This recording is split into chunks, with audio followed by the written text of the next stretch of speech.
आज हम सब अश्विन मास कृष्ण पक्ष अर्थात पितृपक्ष की इंदिरा एकादशी के विषय में जानेंगे। इंदिरा एकादशी के व्रत के महात्म्य की कथा सुनेंगे और इसके पारण के विषय में जानेंगे। इंदिरा एकादशी की हम सभी को अत्यंत शुभकामनाएं, अनेकानेक शुभकामनाएं। हम सभी के जीवन में लक्ष्मी नारायण की कृपा प्राप्त हो, जीवन में सभी प्रकार के सुख समृद्धि की प्राप्ति हो। पितृपक्ष पक्ष के अवसर पर इंदिरा एकादशी पितृ एकादशी का व्रत किया जाता है। इस एकादशी का व्रत विशेषकर पितरों की मुक्ति के लिए किया जाता है। हमारे पितरों को मुक्ति प्राप्त हो, मुक्ति प्राप्त कराने वाली यह एकादशी है। इस पितृपक्ष की इस इंदिरा एकादशी का व्रत सच्ची श्रद्धा भक्ति के साथ, नियम और निष्ठा के साथ करने से अधोगति में पड़े हुए हमारे पितरों का तारण हो जाता है। हमारे पितरों को मोक्ष की प्राप्ति हो जाती है। इसीलिए यत्न पूर्वक अश्विन मास कृष्ण पक्ष पितृपक्ष में पड़ने वाली इंदिरा एकादशी का व्रत अवश्य करना चाहिए और इस व्रत के पुण्य का फल अपने पितरों के प्रति अर्पित करने से हमारे पितरों का उद्धार हो जाता है। उन्हें सद्गति की प्राप्ति होती है, उनका मोक्ष हो जाता है, उन्हें भगवान श्री विष्णु के धाम की प्राप्ति हो जाती है। इस इंदिरा एकादशी के दिन माता लक्ष्मी के साथ भगवान श्री विष्णु का पूजन और भगवान श्री विष्णु नारायण के शालिग्राम स्वरूप के पूजन का विशेष महत्व बताया गया है। इस व्रत के एकादशी के इस व्रत के पुण्य का फल अपने पितरों को अर्पित जो भी लोग करना चाहते हैं, उन्हें एक दिन पूर्व अर्थात दशमी के दिन व्रत करके अपने पितरों का श्राद्ध करना चाहिए। एक ही समय भोजन करना चाहिए और एकादशी के दिन निराहार व्रत रखकर भगवान शालिग्राम का पूजन कर रात्रि जागरण दीपदान करने से पितरों का उद्धार हो जाता है। हमारे पितर सभी बंधनों से मुक्त हो जाते हैं। एक बार युधिष्ठिर ने भगवान श्री कृष्ण से कहा, हे मधुसूदन, आप मुझे कृपा करके अश्विन मास के कृष्ण पक्ष की एकादशी के विषय में बतलाइए। अश्विन मास के कृष्ण पक्ष में कौन सी एकादशी होती है, उसका नाम क्या है, उसके व्रत की विधि क्या है और उसके व्रत करने से, उसके व्रत के प्रभाव से हमें किस फल की प्राप्ति होती है। आप कृपा करके मुझे विस्तार से बताइए। तब भगवान श्री कृष्ण बोले, अश्विन मास के कृष्ण पक्ष में अर्थात पितृपक्ष में जो एकादशी होती है उसका नाम इंदिरा एकादशी है। इंदिरा एकादशी के व्रत के प्रभाव से महापातकों का विनाश हो जाता है और अधोगति में पड़े हुए पितरों की सद्गति होती है। राजन, आप सावधानी पूर्वक इस कथा को विस्तार पूर्वक सुनिए।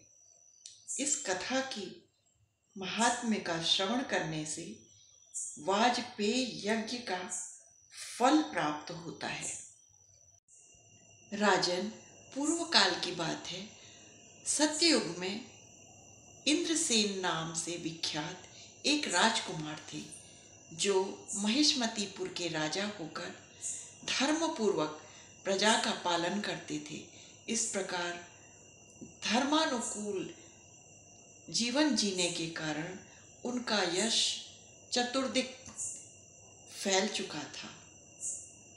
राजा इंद्रसेन अपने पुत्र पौत्रों के साथ भगवान विष्णु की भक्ति में तत्पर होकर भगवान गोविंद के मोक्षदायक नामों का जप करते हुए अपना जीवन व्यतीत करते थे और विधि पूर्वक आध्यात्म तत्व के चिंतन में संलग्न रहते थे। एक दिन राजा राज्यसभा में सुखपूर्वक बैठे थे। उसी समय आकाश मार्ग से उतरकर नारद मुनि उनकी राज्यसभा में पहुँचे। नारद मुनि को अपने राज्यसभा में अपने सम्मुख आया हुआ देखकर राजा सिंहासन छोड़कर उनके सम्मुख हाथ जोड़कर खड़े हो गए। फिर नारद मुनि को साष्टांग प्रणाम कर विधि पूर्वक उनका पूजन कर उनको आसन पर बिठाया। जब नारद मुनि सुखपूर्वक आसन पर बैठ गए तो उन्होंने राजा से कहा, राजन, आपके राज्य के 7 अंगों में सब कुशल तो है ना?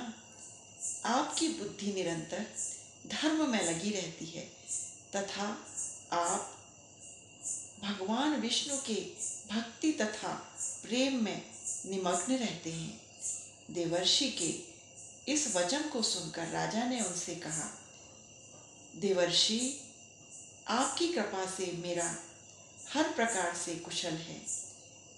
आज आपके दर्शन हो जाने के कारण हमारे सारे यज्ञ सफल हो गए। इसके पश्चात वे इस प्रकार बोले, हे मुनिश्रेष्ठ, आपकी कृपा से मेरी सर्वथा कुशल है। आज आपके दर्शन से मेरी संपूर्ण यज्ञ क्रियाएं सफल हो गईं। हे देवर्षि, अब आप अपने आगमन का कारण बताकर मुझ पर कृपा कीजिए। नारद जी ने राजा से कहा, हे नृपश्रेष्ठ, सुनो, मेरी बात तुम्हें आश्चर्य में डालने वाली है। मैं ब्रह्मलोक से यमलोक में गया था। वहाँ एक श्रेष्ठ आसन पर बिठाकर यमराज ने भक्ति पूर्वक मेरी अर्चना की। उस समय यमराज की सभा में मैंने तुम्हारे पिता को भी देखा। वे व्रत भंग के दोष से वहाँ आए थे। हे राजन, उन्होंने मुझसे तुम्हें एक संदेश देने के लिए कहा। उस संदेश को सुनो। तुम्हारे पिताजी ने कहा है, पुत्र, मुझे इंदिरा एकादशी के व्रत का पुण्य अर्पित कर इस यमलोक से मुक्ति प्रदान कराओ, मुझे मोक्ष की प्राप्ति कराओ। उनका यह संदेश लेकर मैं तुम्हारे पास आया हूँ। राजन, इंदिरा एकादशी का व्रत करके और उसका पुण्य अपने पिता के लिए अर्पित कर अपने पिता को यमलोक से मुक्त कराकर उन्हें मोक्ष की प्राप्ति के लिए विष्णु लोक प्रदान करने के लिए इस व्रत का अनुष्ठान करो। विधि विधान पूर्वक इस व्रत का अनुष्ठान करो। राजा ने पूछा, हे भगवान, आप कृपा करके इंदिरा एकादशी के व्रत के विषय में मुझे बताइए। यह व्रत किस मास में, किस पक्ष में और किस तिथि को किस विधि से करना चाहिए, इस विषय में मुझे विस्तार पूर्वक बताइए। नारद जी ने कहा, राजेंद्र सुनो, मैं तुम्हें इस व्रत की शुभ कारक विधि बताता हूँ। अश्विन मास के कृष्ण पक्ष की दशमी के उत्तम दिन श्रद्धा युक्त चित्त से प्रातः काल स्नान करो। फिर मध्याह्न काल में पुनः स्नान करके एकाग्र चित्त हो एक समय भोजन करके रात्रि में भूमि पर शयन करो। रात्रि के अंत में निर्मल प्रभात होने पर एकादशी के दिन दातुन करके मुंह धो। इसके पश्चात भक्ति भाव से इस मंत्र का उच्चारण करते हुए उपवास का नियम ग्रहण करो।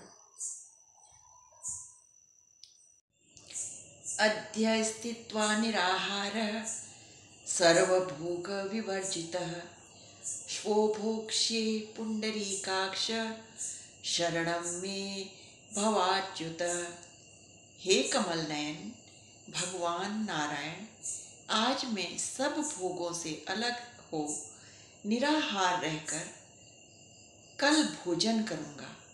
हे अच्युत, आप मुझे शरण दीजिए। पद्म पुराण के उत्तर खंड में यह मंत्र आता है। इस प्रकार नियम करके मध्याह्न काल में पितरों की प्रसन्नता के लिए शालिग्राम शिखा के सम्मुख विधि पूर्वक श्राद्ध करो तथा दक्षिणा से ब्राह्मणों का सत्कार करके उन्हें भोजन कराओ। पितरों को दिए हुए अन्नमय पिंड को सूंघ कर गाय को खिला दो। फिर धूप, दीप और गंध आदि से भगवान ऋषिकेश का पूजन कर रात्रि में उनके समीप दीप दान कर जागरण करो। तत्पश्चात भोर होने पर द्वादशी के दिन पुनः भक्ति पूर्वक श्री हरि का पूजन करो। तत्पश्चात ब्राह्मणों को भोजन कराकर भाई बंधु नाती पुत्र पौत्र आदि के साथ स्वयं भी मौन होकर भोजन करो। राजन, इस विधि से आलस्य रहित होकर यह व्रत करो। इससे तुम्हारे पितर भगवान विष्णु के वैकुंठ धाम को प्राप्त हो जाएंगे। भगवान श्री कृष्ण कहते हैं, राजन, राजा इंद्रसेन से ऐसा कहकर देवर्षि नारद अंतर्धान हो गए।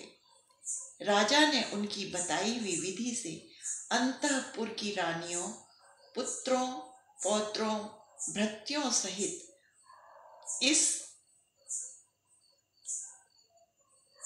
उत्तम एकादशी के व्रत का अनुष्ठान किया। अश्विन मास के कृष्ण पक्ष की इंदिरा एकादशी का विधि विधान पूर्वक व्रत किया, दीपदान किया, रात्रि जागरण किया। हे कुंती नंदन, व्रत पूर्ण होने पर आकाश से पुष्पों की वर्षा होने लगी। राजा इंद्रसेन के पिता गरुड़ पर आरूढ़ होकर विष्णुधाम को चले गए और राजा इंद्रसेन भी निष्कंटक राज्य का उपभोग करके अपने पुत्र को राज सिंहासन पर बिठाकर स्वयं भी विष्णुलोक को चले गए। राजर्षि इंद्रसेन ने जिस प्रकार इस अश्विन मास के कृष्ण पक्ष की पितृपक्ष की इंदिरा एकादशी का व्रत विधि विधान पूर्वक किया, इसी प्रकार हम सभी को इस व्रत का पालन करना चाहिए। भगवान श्री कृष्ण युधिष्ठिर से बोले, इस प्रकार मैंने तुम्हारे सम्मुख इंदिरा एकादशी के व्रत के महात्म्य का वर्णन किया है। इस व्रत के महात्म्य को पढ़ने, सुनने और दूसरों को सुनाने से व्यक्ति सभी पापों से मुक्त हो जाता है और अपने पितरों को भी वैकुंठ धाम भेजकर स्वयं भी विष्णु धाम को प्राप्त कर लेता है। ओम नमो भगवते वासुदेवाय। श्री कृष्णाय नमः। वासुदेवाय नमः। गोविंदाय नमः। अच्युताय नमः। माधवाय नमः। नारायणाय नमः। श्री लक्ष्मी श्री नारायणाय नमः। ओम नमो भगवते वासुदेवाय। ओम नमो भगवते वासुदेवाय। वासुदेवाय वासुदेवाय वासुदेवाय नारायणाय।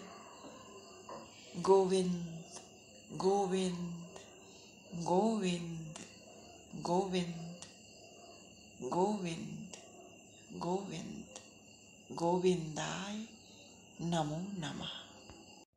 एकादशी व्रत के पारण के विषय में कहा जाता है कि व्रत का पारण द्वादशी तिथि में हरिवासर का समय समाप्त होने के पश्चात ही पारण करना चाहिए। द्वादशी तिथि का पहला चौथाई भी हिस्सा हरिवासर का होता है।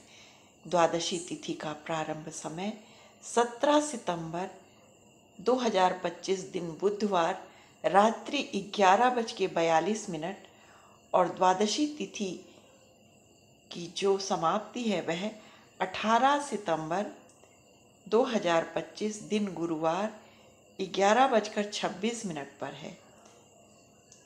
तो हरिवासर समाप्ति के समय 18 सितंबर के भोर के समय प्रातःकाल 6:10 तक हरिवासर समाप्त हो जाएगा।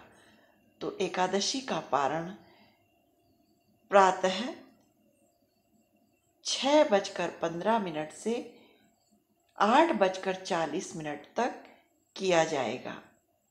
इंदिरा एकादशी व्रत का पारण गुरेण पारणम अर्थात गुड़ के साथ पारण करने की विधि है। यदि गुड़ के साथ संभव न हो जाए तो यह जल फल अथवा तुलसी दल से भी व्रत का पारण किया जा सकता है। ओम नमो भगवते वासुदेवाय।